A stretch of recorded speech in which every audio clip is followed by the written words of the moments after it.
സഫല ഏകാദശി ദിനത്തിൽ വ്രതം അനുഷ്ഠിക്കുകയും ലോകരക്ഷകനായ ശ്രീഹരി വിഷ്ണുവിനെ ആരാധിക്കുകയും ചെയ്താൽ ഭക്തർക്ക് ജീവിതത്തിൽ ഭാഗ്യം ലഭിക്കും. പൂർണ്ണമായ ഭക്തിയോടും ഹൃദയത്തോടും കൂടി വിഷ്ണുവിനെ ആരാധിക്കുകയും ഈ ദിവസം ഉപവസിക്കുകയും ചെയ്യുന്നത് വ്യക്തികൾക്ക് എല്ലാ പ്രവൃത്തികളിലും വിജയം ലഭിക്കാൻ സാധ്യമാക്കും.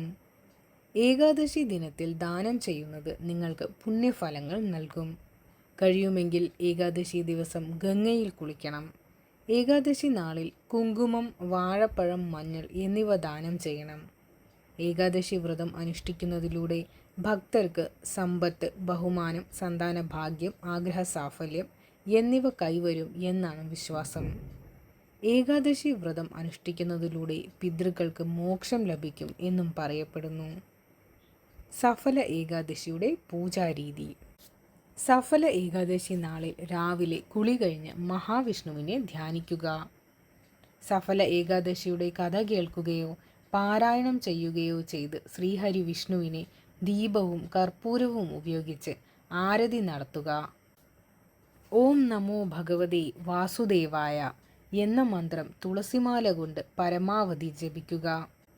ഇതിനുശേഷം വൈകുന്നേരം വിഷ്ണു ക്ഷേത്രത്തിലോ വിഷ്ണു വിഗ്രഹത്തിൻ്റെ മുൻപിലോ ഭജനയും കീർത്തനവും നടത്തുക. സഫല ഏകാദശിയിൽ മഹാവിഷ്ണുവിനൊപ്പം ലക്ഷ്മി ദേവിയെ ആരാധിക്കുന്നത് ഐശ്വര്യം കൈവരുത്തും. സഫല ഏകാദശിയിലെ പരിഹാരങ്ങൾ.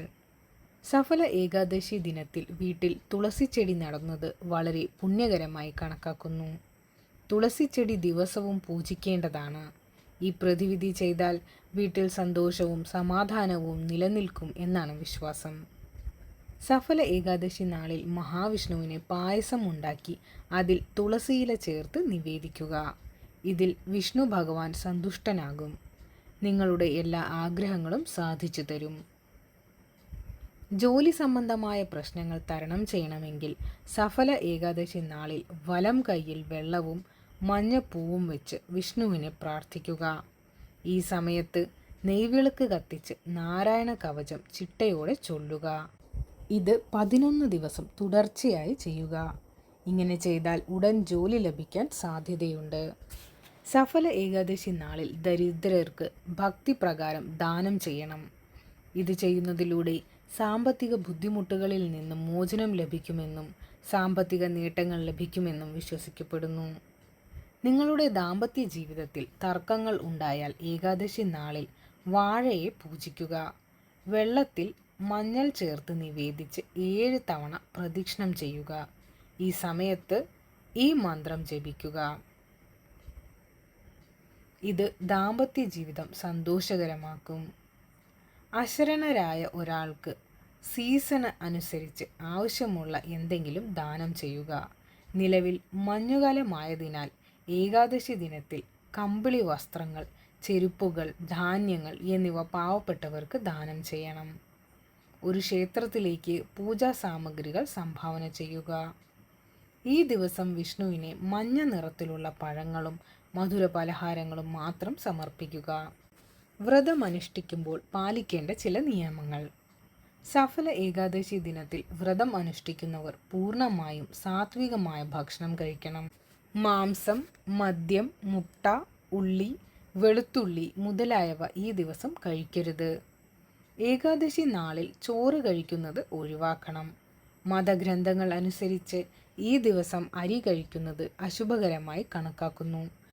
അതിനാൽ ഈ ദിവസം അരി ആഹാരം ഒന്നും തന്നെ കഴിക്കാൻ പാടില്ല. ഏകാദശി ദിനത്തിൽ കറുപ്പ്, തവിട്ട്, നീല, ചാരനിറം തുടങ്ങിയ ഇരുണ്ട നിറത്തിലുള്ള വസ്ത്രങ്ങൾ ധരിക്കരുത്. ഈ ദിവസം നിങ്ങൾ മഞ്ഞ, കുങ്കുമം, ഓറഞ്ച് അല്ലെങ്കിൽ എന്തെങ്കിലും ഇളം നിറത്തിലുള്ള വസ്ത്രങ്ങൾ ധരിക്കുന്നത് ഉത്തമമാണ്. തുളസിയെ വിഷ്ണുവിന് പ്രിയപ്പെട്ടതായി കണക്കാക്കുന്നു. അത്തരമൊരു സാഹചര്യത്തിൽ ഏകാദശിയിൽ തുളസിയെ ആരാധിക്കുന്നതിലൂടെ ഭക്തർക്ക് സന്തോഷവും ഐശ്വര്യവും കൈവരാൻ കഴിയും. എന്നാൽ ഏകാദശി നാളിൽ തുളസിക്ക് വെള്ളം അർപ്പിക്കരുത്. തുളസി ഇലകൾ പറിക്കരുത്. കാരണം ഏകാദശി ദിനത്തിൽ തുളസി മാതാവ് മഹാവിഷ്ണുവിനായി നിർജ്ജല വ്രതം അനുഷ്ഠിക്കുന്നു എന്നാണ് വിശ്വാസം. സഫല ഏകാദശി ദിനത്തിൽ നിങ്ങളുടെ വീട്ടിൽ ഒരു തുളസിച്ചെടി കൊണ്ടുവന്ന് വീടിൻ്റെ വടക്ക് അല്ലെങ്കിൽ വടക്ക് കിഴക്ക് ദിശയിൽ നടുക. ദിവസവും തുളസിയെ ആരാധിക്കുക. ഇങ്ങനെ ചെയ്യുന്നതിലൂടെ വീട്ടിൽ സന്തോഷവും സമാധാനവും നിലനിൽക്കും.